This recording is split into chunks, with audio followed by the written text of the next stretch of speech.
Assalamualaikum warahmatullahi wabarakatuh. Halo semuanya, salam literasi. Perkenalkan, nama saya Ahmed Hafiz Aransyah, siswa SMA Islam Sunan Gunung Jati sebagai perwakilan dari Kabupaten Tulungagung dalam lomba resensi buku Propusnas.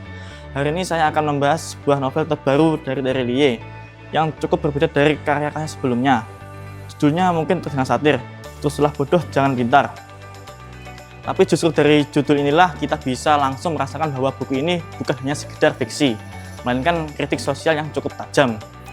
Buku ini diterbitkan oleh PT Sabak Grip Nusantara pada tahun 2025 dan berisikan 371 halaman. Terelie selama ini dikenal sebagai penulis yang produktif dan populer, terutama lewat novel-novel bertema keluarga dan percintaan remaja. Namun lewat karya ini, ia menunjukkan sisi lain sebagai penulis yang peka dan kritis terhadap realitas sosial. Gaya bahasanya tetap khas, lugas, satir, dan menyentuh. Dalam buku ini, Terelie tidak menyajikan cerita, tetapi juga menyuarakan perlawanan terhadap ketimpangan sosial, kerusakan lingkungan, dan lemahnya sistem hukum di Indonesia. Cerita dalam novel ini berpusat pada proses persidangan yang melibatkan sebuah perusahaan tambang besar bernama PT Semesta Minerals dan Mining. Persidangan itu dibentuk oleh komite independen sebagai janji politik presiden terpilih dan menjadi panggung untuk membongkar berbagai pelanggaran dalam izin konsesi tambang. Yang menarik, novel ini tidak memiliki tokoh utama tunggal. Cerita dibangun dari sudut pandang para saksi yang bergantian hadir di ruang sidang, mulai dari aktivis, jurnalis, advokat hingga sutradara dokumenter. Setiap tokoh hanya muncul sesaat, menyampaikan fragmen kebenaran lalu menghilang. Alurnya juga tidak linear, banyak bagian cerita disampaikan melalui kilas balik yang memberikan gambaran lebih tentang latar belakang konflik dan kondisi masyarakat yang terdampak. Persidangan dalam novel ini bukan sekedar proses hukum, tetapi menjadi simbol pertarungan antara suara rakyat dan kekuatan korporasi serta elit penguasa. Salah satu keunggulan novel ini adalah strukturnya yang unik dan berani, tanpa tokoh utama yang dominan. Pembaca diajak menyusun sendiri gambaran besar dari potongan-potongan cerita yang disampaikan berbagai tokoh. Judul novel ini pun mengandung ironi yang kuat.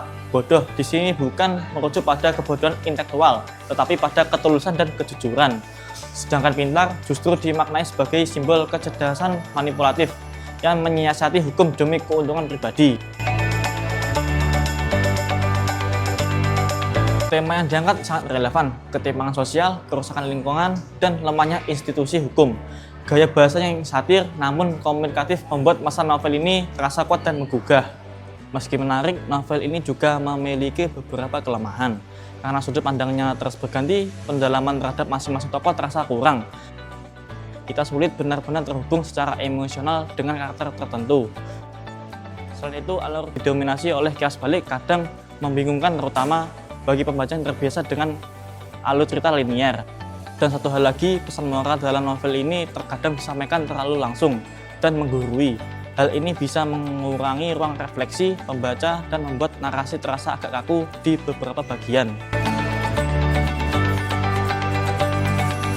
Secara keseluruhan, Teruslah Bodoh Jangan Pintar adalah novel yang memadukan kekuatan sastra dan fungsi kritik politik. Meski ada kekurangan di sisi struktur dan pendalaman karakter, pesan yang disampaikan tetap kuat dan penting.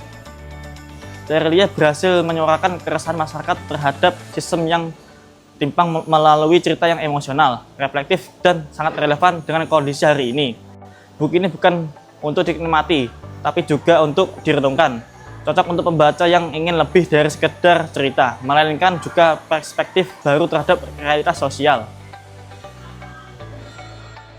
Terima kasih sudah menyimak. Semoga resensi ini bermanfaat dan bisa jadi bahan pertimbangan untuk membaca novelnya secara langsung.